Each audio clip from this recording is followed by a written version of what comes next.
وأشهد أن محمدا عبده ورسوله صلى الله عليه وعلى آله وصحبه وسلم أجمعين. يقول الله سبحانه: ولله على الناس حج البيت من استطاع إليه سبيلا. إلهي وحوله سبحانه وتعالى. أيها الإخوة والأخوات، وحوله الله عز وجل: ولله على الناس حج البيت من استطاع إليه سبيلا. إلهي وحو كليه dadka inay u xajiyaan beytka ilaahay. ninkii kari kara ee awood u leh jidka heli kara inuu gaaro beytka ilaahay oo xajiyo. ilaahay wuxuu leeyahay subxaanahu wa tacaala meelo badan oo ilaahay fi suurati alxaj ilaahay xajka uu kaga sheekayna. alla wuxuu leeyahay: waatimu alxaja waalcumrata lilah. dhammaystira xajka iyo cumrada ilaahay dartiina u xajiya, oo ilaahay dartii u dhammaystira cumrada iyo xajka. waxaa ayuha alikhwa, xajka waa rukni min arkaan alislaam, tiir weyn oo tiirarka islaamka uu ku taagan yahay ka mid ah. waxaan rabaa in tiirkaa la oogo qof kasta oo muslima. nabiga caleyh isalaatu wasalaam wuxuu yidhi: buniya alislaamu calaa khamsin. islaamku waxuu ka dhisan yahay 5 shay, 5 tiiruu ka dhisan yahay. shahaadati an laa ilaaha ila allah, in towxiidka la qiro, wa anna muxamadan rasuulullah, wa iqaami salaa, salaada in la ogo, wa itaa'i zakaa, zakada la guto, wa sawmi ramadaan, ramadaanka la soomo, wa xaji albeyti man istataaca ilayhi sabiila, iyo in xajka la guto iyo zakada la bixiyo, shahaadada iyo salaada iyo soonka iyo zakada iyo xajka. 5taa tiiruu ka kooban yahay. marka tiir hadduu ka maqan yahay islaamkaadi waa doonsan yahay. marka waxaa islaamku ku taagan yahay waa in la oogo 5taa tiir: towxiidkii, salaadii, soonkii, xajkii iyo zakadii, haddii qofkii hanti haysto. xajka waxaa laga maarmaanayo halikhwa, xajka wuxuu ka mid yahay shacaa'irta waaweyn oo islaamka.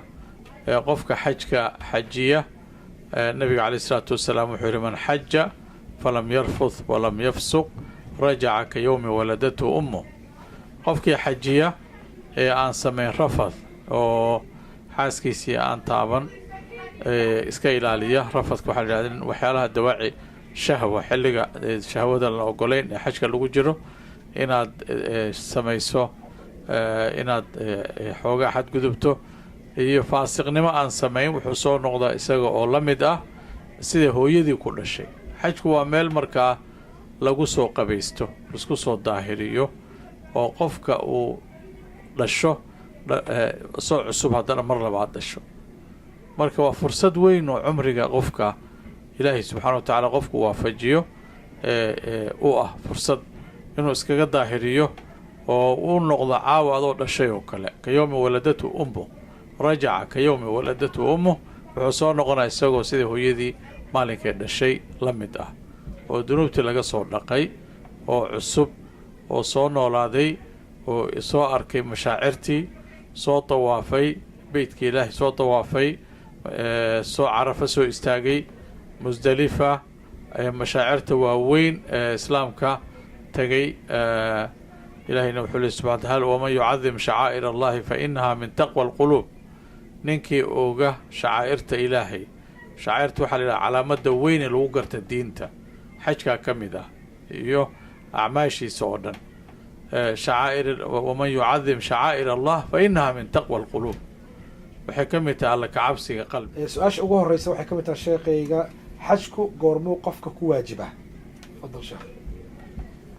bismi illaah. xajka wuxuu ku waajibayaa, waxaa la yidhahdaa xajka wuxuu waajib ku yahay qof kasta oo muslim ah, oo xur ah, oo mukallaf ah, qaangaar ah loo jeedaa, oo kari kara,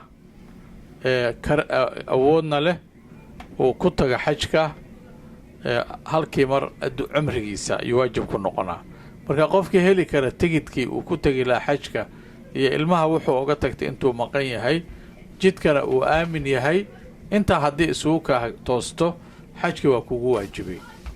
haddaad fursaddaas lumiso iyadoo waajib uu xajki kugu waajibay ayaad dayacday, waa lagu haystaa. marka xajka yani wuxuu ku waajibaa qof kasta oo muslim ah, oo xur ah, oo mukallaf ah, qaangaar ah isagoo kari kara hal mar cimrigiisa. jazaakum allahu khayr sheekayga, ilaaha ku xifdiyo. maxay tahay marka ciqaabta qofka uu la kulmaayo isagoo awooda aan xaj ka tegin? qofka aan xajin isagoo awoodo inuu xajiyo dabcan waa loo haystaa. markaa qofka cumar bin khadaab wuxuu yidhi waxaan ku siganayaa inaan magaalooyinka ciidan u diro oo lasoo qabto dadka aan xajinin oo kari kara inay xajiyaan oo jizye aan dul saaro. ulaa'ika laysa bimuslimiin. jizye waxaa la yidhahdaa dadka aan muslimka ahayn waxa laga qaado.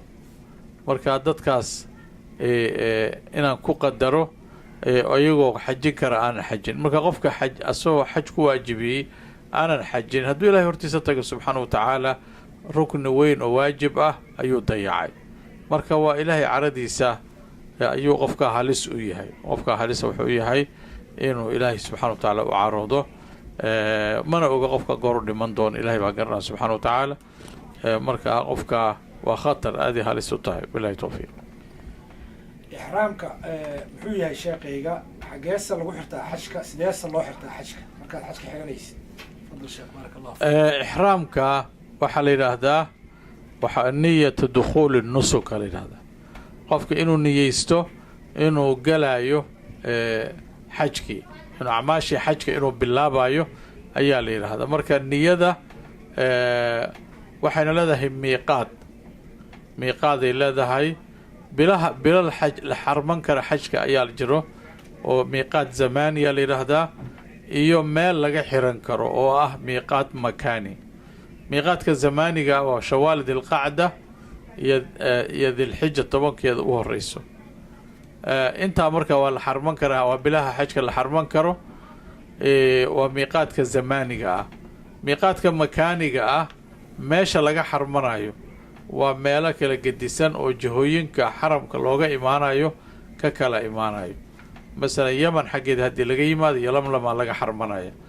haddii dhinaca madiina laga imaanayo dilxulayfa, yacni markaa meelo kala gedisan oo amaakintaasay leedahay oo laga soo xarmana. marka meesha la soo gaaro miiqaadka makaaniga marka la soo gaaro, markaas ayaa la niyeysanaa oo la xarmanayaa. labayk allahuma xaja, allahuma labayk allahuma xajan wa cumra, ama labayka cumra. intaba maaragtay markaasaad leedahay oo talbiyada ayaad bilaabaysaa. labayk allahuma labayk, labayka laa shariika laka labayk, in alxamda walnicma laka walmulk. yani markaas waxaa ku dhex jirtaa dharkii adigoo xarman xajka ayaa waxaad dhex gashay markaa acmaashii xajka ayaad markaa bilowday. taasaa marka xarmashada la yidhahda. jazaakum allahu khayra sheekayga sheekh cabdiraxmaan sheekh cumar. xajka la aqbalo ee maqbuulka ah muxuu yahay ajarkiisa? maxaase lagu gartaa? xajka ilaahay hadduu aqbalo subxaana wa tacaala, alxaju lmabruuru laysa lahu jazaaun ila aljannu, nabiga yidhi calayh isalaatu wassalaam. xajka lagu baarinimo sameeyey abaalgud kale male aan janno ahayn. saasaa ayuu fadligiisu yahay. alxaju lmabruur laysa lahu jazaaun ila aljanna. marka xajka lagu baarinimo sameeyey waa kee? waa xajka loo gutay siduu nabiga u xajiyey calayh isalaatu wassalaam. yacni waa xajka la ilaaliyey, xoolihii lagu xajinaya xalaal yihiin, markii xajka la sameynayna loo sameeyey siduu nabiga amray calayhi salaatu wassalaam. nabiga wuxuu yidhi asagaa xaji siiyey dadka saxaabadiisii. xajka hal xajuu xajiyey nabiga, xajkiina asagaa xaji siiyey ummadda. nabiga wuxuu ku yidhi ummadda khuduu canii manaasikakum lacallii laa alqaakum bacda caami haada. iga qaata manaasigtiina, qaabka aad xajka u samaynaysaan iga qaata. waxaa dhici karta inaanan mar dambe kulmina laga yaaba. waana dhintay nabiga caleyh isalaatu wassalaam xajkaa markuu xajiyey kadib. marka khuduu canii manaasikakum. marka xajka lagu baarinimo sameeye waa xajka ilaahay dartii loo sameeyey, xoolo xalaal a lagu xajiyey, sidii xajka uu nabiga u amray ha loo sameeyey yirina loo sameeyey. kaasaa la yidhaha xajka lagu baarinimo sameeyey. marka xajka lagu baarinimo sameeyey abaalgud kale ma leh oo aan ahayn in ilaahay subxaana wa tacaala qofka janno ilaahay inuu siiyo subxaana wa tacaala. marka xajka waa dariiqii jannada. xajka mabruurka waa inaad cilmi u leedahay ama culummada aad la socotaa waad cilmi u leedahay culimmadu way ku saxayaan waxa la qabanaya kuu sheegayaan yacni ahlu cilmiga inaad la socotaa la rabaa dad ahlu cilmi ah qof inaad la socotaa la doona xajka ama axkaamtii inaad sii barato intaadan xajka aadin maadaama xajka kugu waajibay cilmigiisina waa kugu waajibaya جزاكم الله خير شيخ الفاضل وحاجرة قبلها محرم قبر بلا محرم حجك ما آلي كرتا قبله إسلامه وين وهو يوين ودقوي ما آلي كران محرم الآن أيضا أو محرم لسعن حجك ما أبيح كران تفضل شيخ بسم الله حجك قبل هذه تاي وحواجب كن قنا هذه محرم هذه هيستو marka maxram la-aan ma safri karta gabadhii safarada keligeeda caadiga xataa ma safri karta haddaan maxram la soconin marka laakiin haddii xajkeeta waa kasii daran yahay oo cibaado ay u socoto marka qofka aan maxram haysanin xajkii kuma waajibin gabadha aan maxram haysanin haddii ay gabadha tahay qof weyn ilaa 45 wixii ka weyn 45 iyo wixii ka weyn way tegi kartaa waxay raaci kartaa maxram waxaa u noqonaa majmuuca dad lagu kalsoon yahay oo gabdho ah ayay raacaysaa dadkaas markaa way la safri kartaa oo way la soo xajin kartaa insha allah si culimmadu yidhaahdeen haddii 45 ay ka weyn tahay oo da-deeda marka sidaasaa yacni yaa bannaan waa sida ay fatwoodeen hay-at kubaar culamaa iyo ay fatwoodeen majaamicda fiqiga ah oo xajka masaa'ilkiisa la xiriira kaga hadleen جزاكم الله خيرا شيخيغا دمركا شيخ waxaan aragnaa xajka dumarku raggu inay dhar cad xirtaan marka dumarka ma loo baahan yahay iyaguna inay xirtaan mase waajib ku yahay dhar cad inay xirtaan fadal sheekh bismillah dhar gaar ah oo haweenka inay xirtaan laga rabo ma jiro haweenta waxaa laga rabaa inay xijaaban tahay ama xaj ha joogto ama yana joogin waa inay xijaaban tahay xijaabkaas sharciga ahaa waa inay xiran tahay dhar gaara ma jiro dharkay rabaan ay xiran karaan inta xajka lagu jiro ragga laakiin laba gooc cadcadaa la rabaa in la xirto iyo kaba furan haweenta marka xajka dhar gaara ma laha waxaa laga rabaa keliya inay wejigeeda faydo gacmo gashina inaysan gashanin labadaas inay iska ilaaliso wejigeeda inuu faydan yahay oo aysan niqaab xiranin iyo qufaazeyn gacmaha waxa la gashto gloveska inaysan gashanin intaasaa laga raba laakiin dharkay rabtay xiran kartaa iyada oo xijaab ah oo asturan shukadeedii ay ku timid dharkeedii maaragtay xiratay jalbaabkeedii laakiin dhar khaas oo cad ama dhar gaar ah oo iyaga haweenkaa saaran ma jiro wabilahi towfiiq جزاكم الله خير شيخ سؤال igu dambaysa saailkan wuxuu leeyahay sheekayga maxay yihiin shuruudaha laga rabo xaajiga iyo xaajiga rag iyo dumar intuusan xajka tigin shuruudo miyaa jira qofka laga rabo waxaa laga rabaa shuruudaha qofka xajinaya qofka cumraysanayo shuruudaha laga rabo marka u horeyso qofka xaajiga ah marka u horeyso waa inuu horta xoolaha ka xajinaya inuu xalaal yahay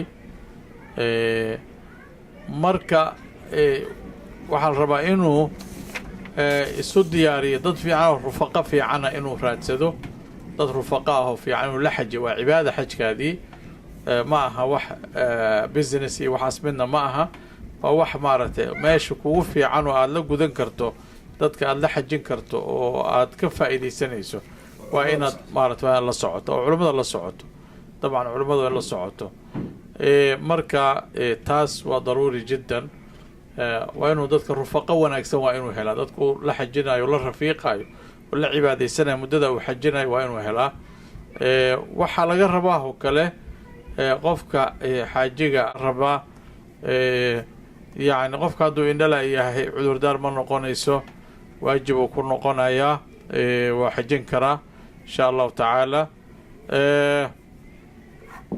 qofkii asoo dhinta oo xaj ku waajibiyey asoo xajo dhinta asoo kari kara inuu xajiyo waa laga xajinayaa dadka asaga xoolihii uu ka tegay ayaa laga xajinayaa xataa hadduusan dardaarmin xitaa waa laga xajinayaa insha allahu tacaala marka waxyaalaha soo dhan loo baahan yahay insha allah cilmigeeda inaad yeelato oo aada culammada ka qaada